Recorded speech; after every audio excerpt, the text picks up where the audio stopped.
Olá, sejam bem-vindos, que a graça e a paz mais uma vez nos alcance.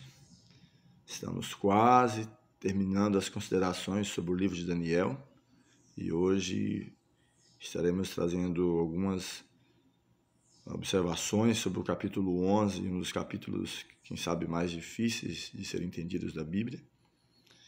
Capítulo 11 de Daniel, a primeira parte, não tem, assim, relativamente muita dificuldade, a maioria dos estudiosos entendem de igual forma, mas à medida que ele avança, vai tendo as suas dificuldades, onde até mesmo aqueles que concordem em muitos pontos em comum, há alguns detalhes assim que não têm a mesma linha de pensamento. Mas o mais importante nesse capítulo é entender de que, assim como nos demais, na Bíblia ou num todo, Deus, o Senhor, o Eterno, Ele é o soberano da história, de nossa vida, de todas as coisas, queira você ou não. Versículo 2 diz o seguinte: Agora eu te declararei a verdade, eis que ainda 3 reis se levantarão na Pérsia, e o quarto será acumulado de grandes riquezas, mais do que todos.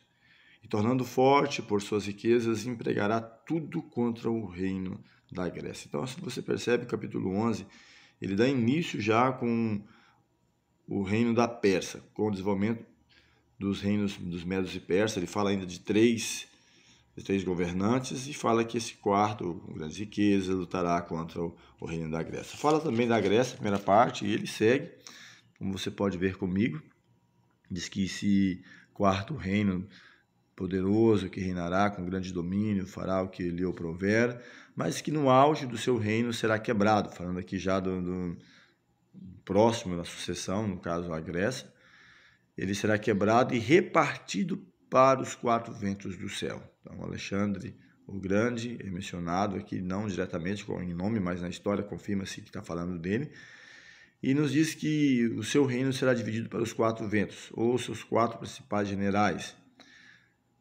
Diz que não para a sua posteridade, os seus herdeiros, nem tampouco segundo o poder com que reinou, não vai ter o mesmo poder, porque o seu reino será arrancado e passará a outros fora de seus descendentes. Então, cumpre claramente na história da Grécia, de Alexandre o Grande e da sequência da divisão do Império Grego em 4 partes, 4 generais, mas aqui no capítulo 11 ele dá destaque para 2, Reino do Sul e Reino do Norte, do qual, eu mencionei em outros momentos, surgirá o Império Romano, a primeira parte, imperial, depois, posteriormente, a Roma eclesiástica, ou Roma cristã, Roma papal, surgindo a Europa do qual nós conhecemos.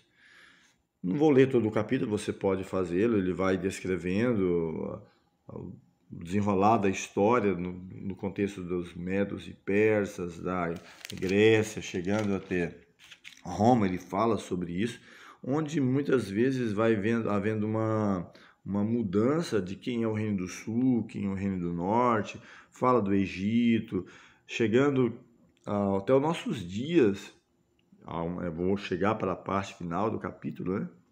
Onde quero focar e concluir, que é justamente a parte mais complexa, do versículo 40 até o 45, onde muitos dizem que até o 39 já houve cumprimento no contexto histórico, do 40 em diante ainda não.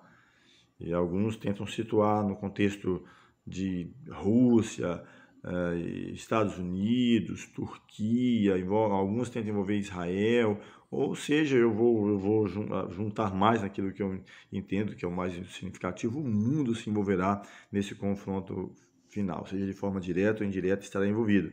Mas há uma mensagem de esperança. Nesse tempo, Miguel se levantará, Cristo. Por isso, o título que eu vou trazer para esse capítulo 11 é o Senhor da História. Verso 40 diz assim, que no tempo do fim, então percebe que ele já lança para o tempo do fim, tempo que precede a volta de Jesus. O rei do sul lutará com ele, e o rei do norte arremeterá contra ele com carros. Então aqui está falando de um conflito, de uma guerra. Rei do sul lutará com ele. Alguns querem dizer que é como aliado, mas outros dizem que não, será inimigo. E diz que, ou seja, eles seriam aliados e o reino do norte acometerá a ambos. Então eu não vou entrar em detalhes de uma linha ou outra, mas o certo é que haverá um confronto. Diz que arremeterá contra eles com carros, cavaleiros, com muitos navios. Diz que entrará nas suas terras e as inundará e passará. Diz mais também no versículo 41 que ele entrará também na terra gloriosa e muitos sucumbirão, mas do seu poder escaparão estes. Diz que muitos países, né, cairão. Aqui só fala muitos, então depende da tradução, fala que muitos países cairão. Mas escaparão estes, Edom, Moabe e as premissas do filho de Amon. Esses aqui são pessoas que tinham ligação direta com o povo de Israel, um certo parentesco, né? Tanto Edom, Moabe ou as primícias, os melhores dos filhos de Amon. Diz mais que este poder ele estenderá a mão também contra as terras. A terra do Egito não escapará.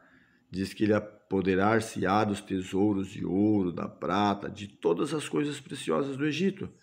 Os líbios, os etíopes o seguirão. Então percebe que há uma conexão, um envolvimento geral, há um confronto, mas o mundo se envolverá nesse confronto final. Mas diz aqui que mais pelos rumores do Oriente e do Norte será perturbado e sairá com grande furor para destruir e exterminar a muitos.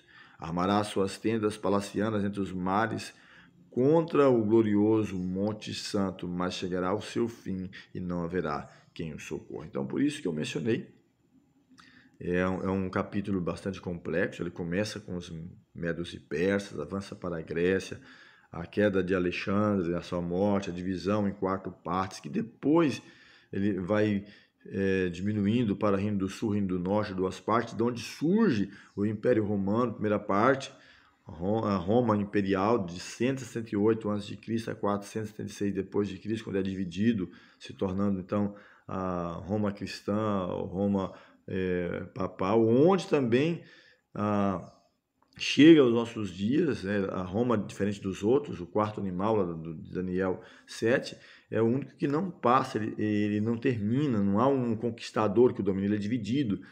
Ele passa por um processo de mutação, uma transformação, uma maneira de ser estabelecido, que, como eu mencionei, a Europa, da qual nós conhecemos, onde um momento um país é mais forte, o outro, quem sabe a Inglaterra, França, Espanha, e Alemanha, e assim chegando até aos nossos dias, onde ele menciona que no tempo do fim haverá esse confronto, Reino do Sul, Reino do Norte, o mundo se envolverá,